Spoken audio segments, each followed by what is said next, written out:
A very underrated set loaded with rookies, 1964 Topps Baseball follows in the lineage of releases that include players who switch teams while their photography looks a bit suspect. Most of these pose photos are chest up, with a few extreme close-ups of players' heads. Images with no hats or hidden cap fronts don't give much fuel to tease about the airbrushing, but there are some stories to be told. In between his two stints with the Cubs, George Altman spent 1963 with the Cardinals and 1964 with the Mets. This shot shows him in a generic white jersey and lists him with New York. Topps might have heard about the November 1963 trade from St. Louis, so kept this photo close. The three-time All-Star led the National League with 12 triples in 1961. Don McMahon was part of 7 franchises during his 17-year career.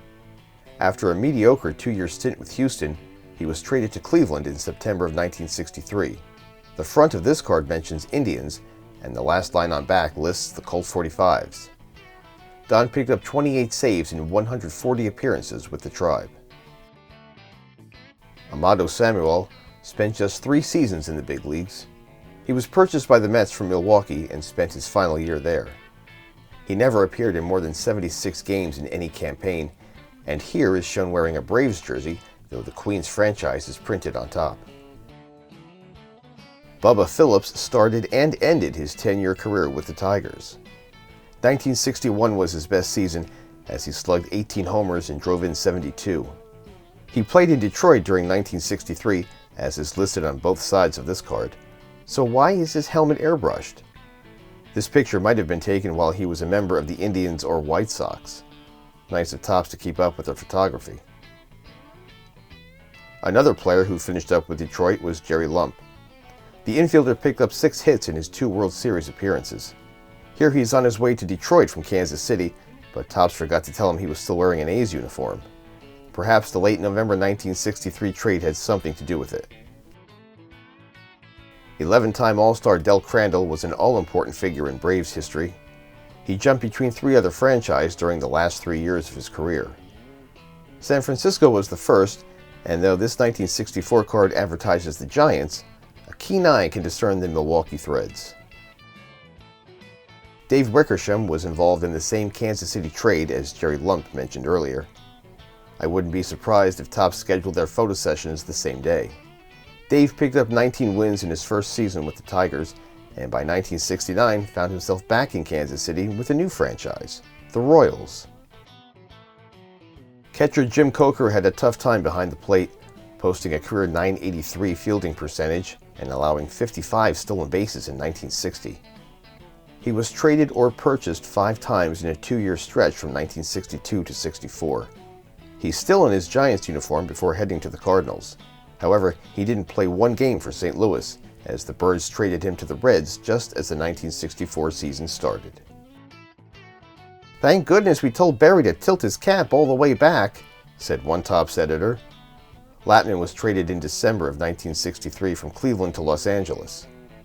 The 1961 All-Star didn't have his picture taken in an Angels uniform for this card's release. He would finish his career in the National League with the Astros.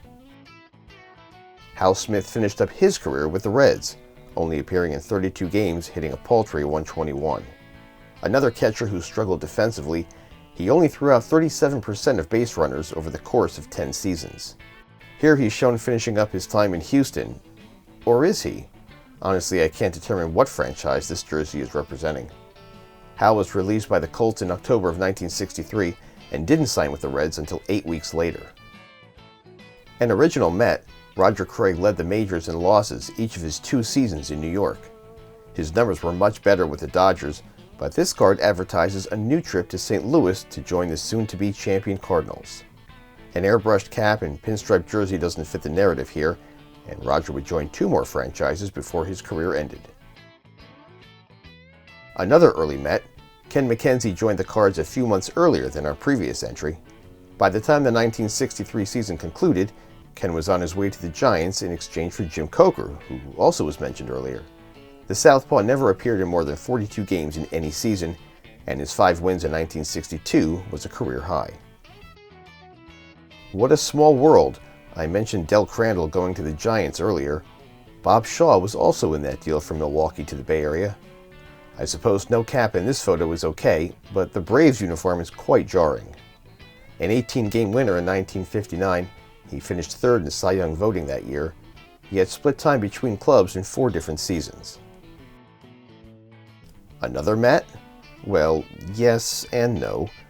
Mike Joyce played 2 years with the White Sox, as is evident in this picture, and was purchased by New York in March of 1964. He was optioned to the International League just 2 weeks later and never appeared in the majors again. He only picked up 2 wins and 2 saves in 31 career games with Chicago.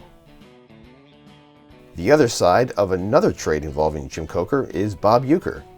The 15-time All-Star, in his own fantasies of course, finished his spectacular career with the Atlanta Braves in 1967. He began while the franchise was still in Milwaukee, you can't fool us, Tops, and soon was sent to St. Louis to become a major player in their World Series win. If only he stayed in the majors a little longer, there'd be so many more lowlights to goof on.